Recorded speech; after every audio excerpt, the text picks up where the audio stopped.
नमस्कार मित्रांनो, माझं नाव आकाश आहे. आज आम्ही क्रीडा संस्थेला आलो. तुम्हाला माहितच आहे की मी सिविक सायन्सवर व्हिडिओ शूट करतो. पहिले आपण शॉर्ट व्हिडिओ अपलोड करत होतो, पण आता आपण फुल व्हिडिओ अपलोड करणार आहोत आणि एकदम पब्लिक मध्ये जाऊन पब्लिकचे एक्सपिरियन्स आणि पब्लिक काय आपण घेणार आहे की आपण भारतात सिविक सायन्स कसं सुधारू शकतो. त्यासोबत आता एक शिक्षक आहे, आपण त्यांना विचारू की त्यांचं काय म्हणणं आहे सिविक सायन्स विषयी. तर तुमचं काय म्हणणं आहे सिविक सायन्स? आपण जर विचार केला तर प्रत्येक समाजामध्ये वावरत असलेलं 3 प्रकारचे लोकांची माणसं असतात. आणि त्याची विचार क्षमता असते त्याला ईद म्हणतात. ईद प्रकाराचे लोक येतात. ते कुठल्याही गोष्टी लाजत म्हणजे म्हणतो पुढ्या खाऊन इथं टाकणं तिथं टाकणं ते त्या प्रकाराचे. दुसऱ्या प्रकाराचे लोक असतात त्याला युगो असतात. युगो वाले जे लोक असतात त्यांना कुठली गोष्ट करा वाटते पण ते समाजाला घाबरत असतात. त्या समाजाच्या भीतीमुळे ते काय करतात, समजा आपण रस्त्यावर चालू एखादी 10 रुपयाची 50 रुपयाची नोट जर असेल तर ते फक्त इकडे तिकडे पाहतात, बस समाजाचे लोक आपल्याकडे पाहतात म्हणून ते उचलत नाही. आणि त्याच्यानंतर जे समाजातले सुपर इकोचे लोक असतात हे सगळ्यात चांगले असतात. त्यांचा विचार असा असतो की बा आपल्याला 50ची नोट जरी मिळाली तर ती आपली, त्यांना स्वतःला आत्मग्लानी वाटते. आणि मग हे जे समाजात वावरत असताना मी जर खाणार असतो डस्टबिन वगैरे असं कचरा पेटी असं तिथं नेऊन टाकायची. यामध्ये ती सुपारी बोलते. त्यांना स्वतःविषयी समाजात कचऱ्याविषयी त्यांना सगळी जाणीव असते आणि ते त्याच्या पद्धतीने.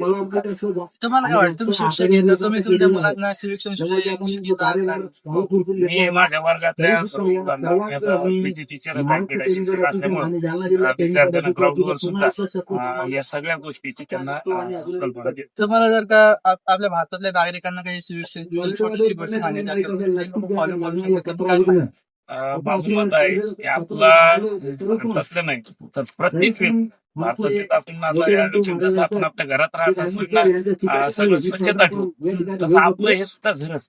आपण समाजात वावरत असतो, समाजाच्या कोणी महत्वाची घटना प्रत्येक व्यक्तीनं आपलं घर समजून रस्ता असेल एखादी सार्वजनिक मालमत्ता असेल या सगळ्याच ठिकाणी त्यांनी योग्य पद्धतीनं स्वच्छता ठेवण्याचा प्रयत्न मला वाहतूक शिवसेना साहित्य. तर आपल्या जालनाच्या बाबतीत बोलायला गेलं तर आपल्या जालन्यात बऱ्यापैकी महाग असलेला आहे.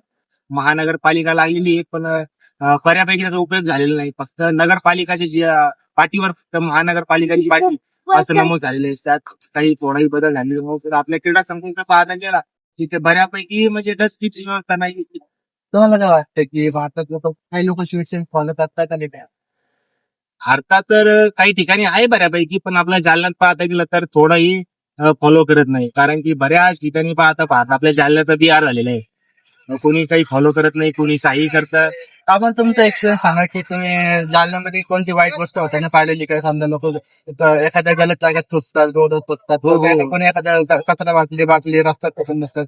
बऱ्याच ठिकाणी प्रत्येक ठिकाणी प्रत्येक क्षणी बघायला भेटतं. लोक कचऱ्याचा अजिबात विल्हेवाट लावत नाही. जिथं खातात तिथे टाकतात, पन्न्या वगैरे सगळ्या रोडवर टाकतात.